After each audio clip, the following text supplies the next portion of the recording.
Welcome, everybody. I cannot tell you how excited I am. This is Christine Parakis, and we are at the Career Invincibility Show. And I have the most fun guest ever. He is a master at building real relationships, real connections, real friendships, and I am honored to count myself among them. I'm going to elevate myself as one of his closest friends. But he's a multi-author of several books, including Foundational Networking. He's the president of AmSpirit Business Connections. It empowers entrepreneurs, sales representatives, and professionals to become successful through networking. He really walks the talk. I don't know anybody who's better at simply bringing people together, both in his own universe and for others that have really nothing to do with him, just to be a good person and to support people making connections.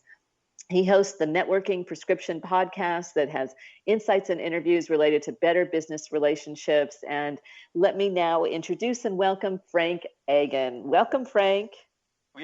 Most fun, and with all that buildup you gave me, I was for a minute there just figuring I'm in the wrong place. I'm on the wrong show all of a sudden. Absolutely not. It's all true, everybody. Okay. How are you doing? I'm fantastic. I'm so looking forward to this. We got to do this once before on your podcast, and now it gets to be all about you. And, Frank, what I love is I get to bring on the most incredible people, and they're all successful in their own right. And it always seems like, what a great thing, that guy did or that woman did. It could never be me, right? And it always seems like they just had it easy, or they had, a straight line to get to their success. And I know that's not true for myself and for most of my guests. So if you wouldn't mind, tell us a bit about your journey to get to where I believe you are, which is invincible. Well, you know what?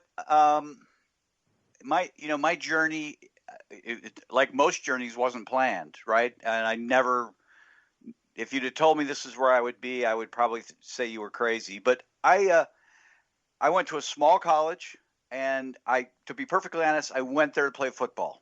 I didn't even visit. I just knew I could play football. And but I ended up doing really well because I wanted to play football. I didn't want to get kicked off the football team, so I just got in the habit of studying every night. And I didn't realize not everybody did that. I just did it. I went to the library, put my head down and studied, and I lifted my head up a few years later, and I was doing really well. And they said, "Well, what are you going to do?" And I'm like, "Well, I kind of want to just open a video store." And sounded smart at the time, but at any rate, they convinced me to go to law school or go on to professional school, and I went and got a law degree and an MBA from Ohio State in Columbus, Ohio, and then I moved here and got a law degree, went to work in a really big firm, did well enough in law school, got to work at a really big firm as a tax consultant. Great firm, great pay, great benefits, great prestige, great everything if you love to do taxes. And I didn't love to do taxes. It was fun for about 6 months. And I just stuck with it for about 6.5 years and decided I was going to leave and go into private practice. And a funny thing happened to me when I went into the private practice of law. And the funny thing was that nothing happened. I had no idea how to get clients, because when you work in those big firms, when you work in big companies, it's generally just kind of handed to you and you just work, at least at the level I was at. And so I was really kind of lost for about a month. Just didn't really know what I was doing. I didn't, imagine swimming, just trying to just grab onto anything that's floating. And that's, kind of the imagery I'll give you. And one day I had lunch with a friend of mine who was also an attorney, and she took a different path. She started her firm right out of law school. And so she was relatively well established at that point. I just said, what do I need to do to be successful? And she said, you need to get into a tips club or a leads group. And I had no idea what she was talking about.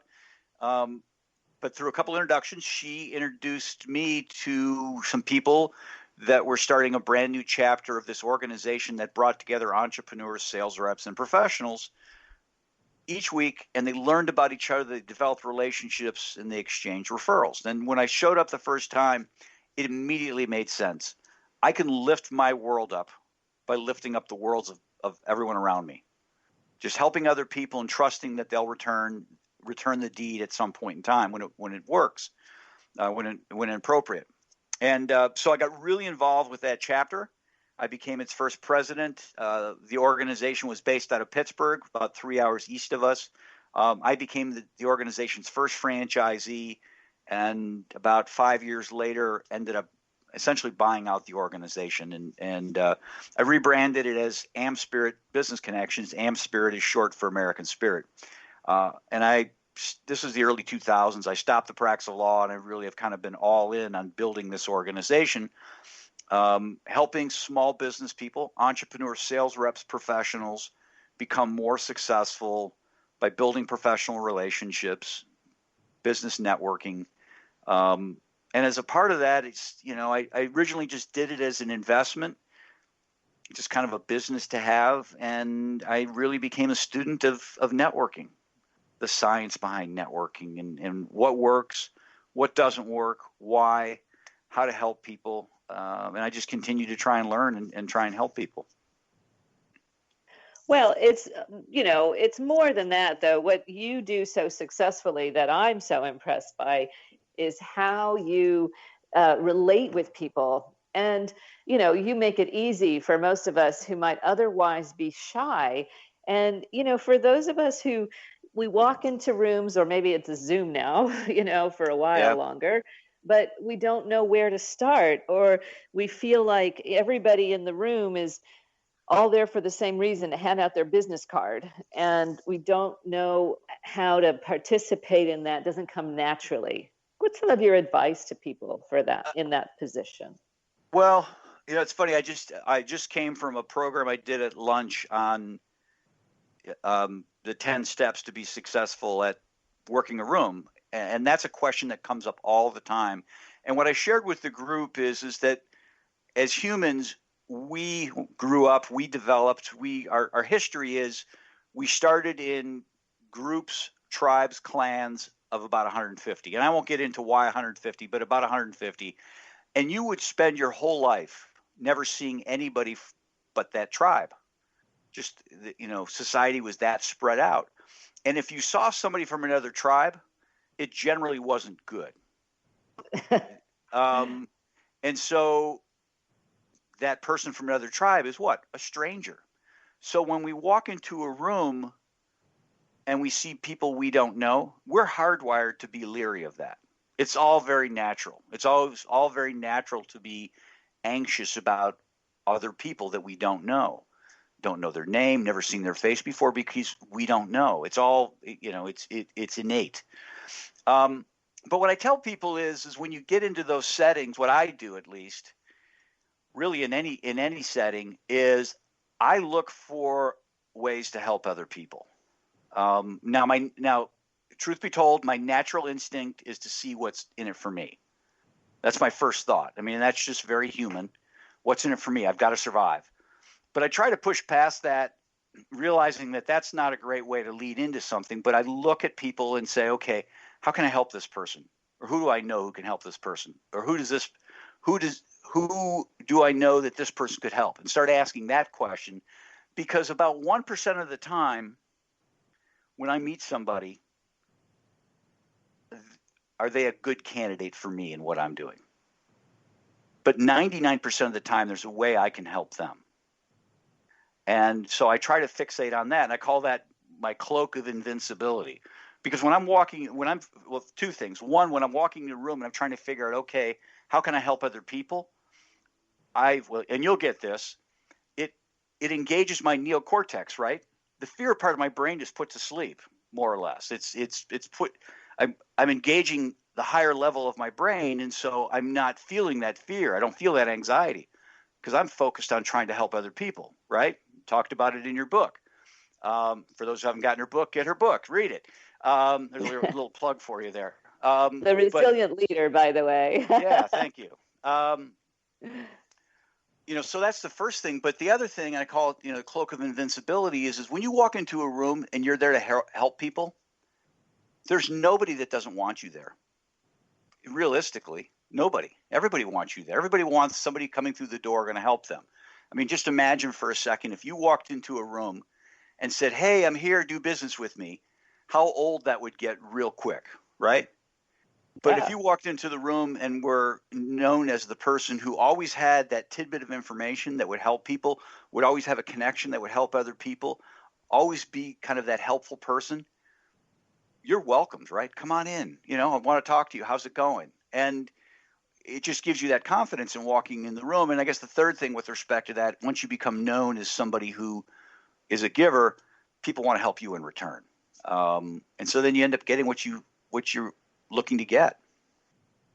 Well, that's an extraordinary thing, and I facilitate roundtables for senior executives in transition. And that's the first advice I always give to them in the room is listen for how you can help others, because you're one person, but the 10 or 15 or 20 other people in this roundtable are also doing the same thing, and you're going to get back tenfold what you give. Yeah. And I imagine that's been your experience because you do it so genuinely. I mean, the thing that's magical to me about you is that you never have felt to me as though you had some agenda in your outreach. You've been incredibly supportive, incredibly generous with your introductions, with my book launch, all the things.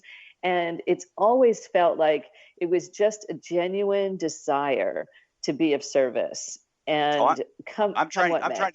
I'm trying to get into heaven. That's what I'm trying to do. So, Well, no, I have no doubt there's a seat reserved for you on the next train.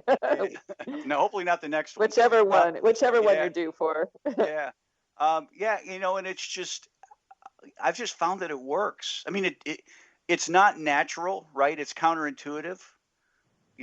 People in sales will tell you you got to go get for yourself, get for yourself, get for yourself. But that just burns itself out quickly. If everybody's in the room trying to pickpocket everyone else's wallet, at the end of the day, you've got a wallet. It's not yours, and everybody has one wallet. It doesn't belong to them. But if we go in and we're generous, it just works. It just works. Well, I would question whether it is counterintuitive. My experience and, having been in a position where my home was destroyed and my community and those two back-to-back Category 5 hurricanes, I found that people genuinely do want to help. We just get caught up in whatever our own circumstances are. So it might be that, we think, well, we've got to pay the bills, we have to earn money, this business has to be successful, so I have to go get my card out to people and try to recruit them into my business, as opposed to the mindset of, if I genuinely care for others and desire to help, then the money will come. No, I mean, you're right. We back to those tribes. When we lived in those tribes, you had to contribute to the tribe to stay. If you didn't, you were ousted, and to be ousted from your tribe was effectively the death sentence. You couldn't survive on your own. And I keep bringing that up because that's part of our wiring, part of what we live in a modern world. I get it, and it's not so much survival anymore, but those same instincts are with us. And but you hit on a point there, is like when you have that sales goal, when you got a boss who's a sales goal, or need to get a job, all of a sudden you're not thinking long term, right? And that's where it becomes counterintuitive. When you're thinking long term, it makes perfect sense.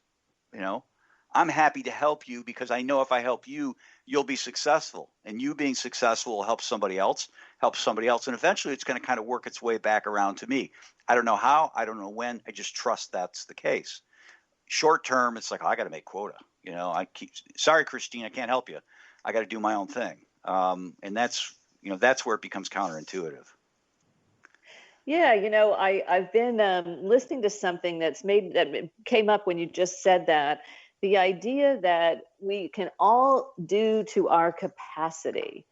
And so if we recognize, you might have a more urgent need, especially these days, with the pandemic that we're currently